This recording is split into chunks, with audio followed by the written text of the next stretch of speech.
Warning, this article contains spoilers from House of the Dragon Episode 1. Trigger warning, this article contains details about violence against women and maternal mortality. Game of Thrones was known for its sexual violence against women, with the show frequently coming under fire during its original run. Sansa Stark's, played by Sophie Turner, rape on her wedding night by the sadistic Ramsay Bolton, Iwan Rheon, and Jaime Lannister, Nikolai Coster-Waldau coercing Cersei Lannister, Lena Headey, into having sex in a sept by the side of their son's coffin are just a couple of examples. Then there was the violence. Joffrey Baratheon, Jack Gleeson, forced two prostitutes to mete out physical abuse on each other, as well as murdering Ros, Esme Bianco, with a crossbow. Some of the most distressing scenes in Game of Thrones were from the Red Wedding, when a heavily pregnant Lyanna Stark, Una Chaplin, was brutally stabbed in the stomach, a moment not in the original novel by George R. Martin but added in by Game of Thrones showrunners David Benioff and D.B. Weiss to make the sequence even more shocking.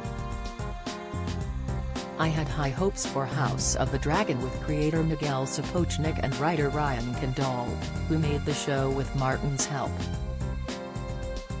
The creative duo said they included the things which had made Game of Thrones a success and improved on those elements the parent show hadn't done so well on. Sadly, changing Westeros' approach to violence against women wasn't one of them. Instead, audiences were subjected to some harrowing scenes in the opening episode. Viewers witnessed a horrifying, drawn-out moment in which scenes of graphic bloodshed at a tourney were unnecessarily juxtaposed with Aemma Arryn's, Son Brooke, childbirth. But this wasn't a protracted labor sequence viewers may have seen before on films and TV. It played out like an explicit torture scene as Viserys Targaryen, Paddy Considine, chose to save the baby over his beloved wife. Aemma was held down and forced to undergo a fatal cesarean section despite begging her husband not to do it. Not only was the decision non-consensual, there wasn't even the option of pain relief, milk of the puppy, anyone? Yes, the moment demonstrated Viserys' utter desperation for a male heir to continue the line of succession and end the infighting for the Iron Throne, but it felt so wholly unnecessary to show this in such an explicit manner. For those who have gone through difficult pregnancies, suffered miscarriages, and had traumatic birthing experiences, this author included, this moment felt triggering.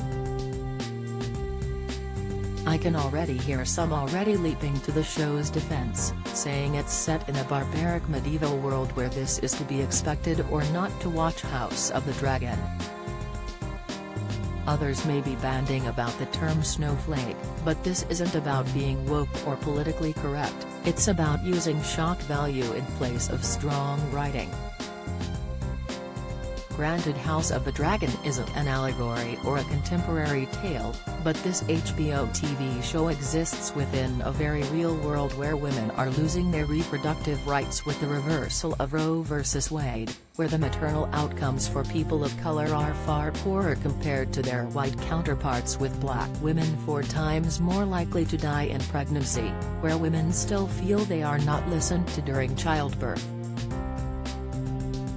House of the Dragon is supposed to provide escapist fantasy, and yet it's simply traumatic to watch this moment as it holds up a somewhat chilling mirror to the Gilead-esque reality we're living in.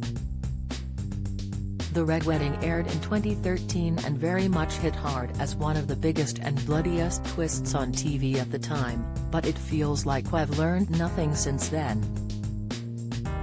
Violence against women is still apparently shorthand for plot and character development. Aemma's childbirth scene wasn't a sexual assault but a violation nonetheless, which was equally as devastating with a permanent, heartbreaking outcome. If there was ever a moment to loathe Viserys, this scene would be it. What was the need to see that level of detail as Emma was sacrificed? The camera could have very easily cut away. This was a very deliberate stylistic choice by the program makers and played on the shock factor.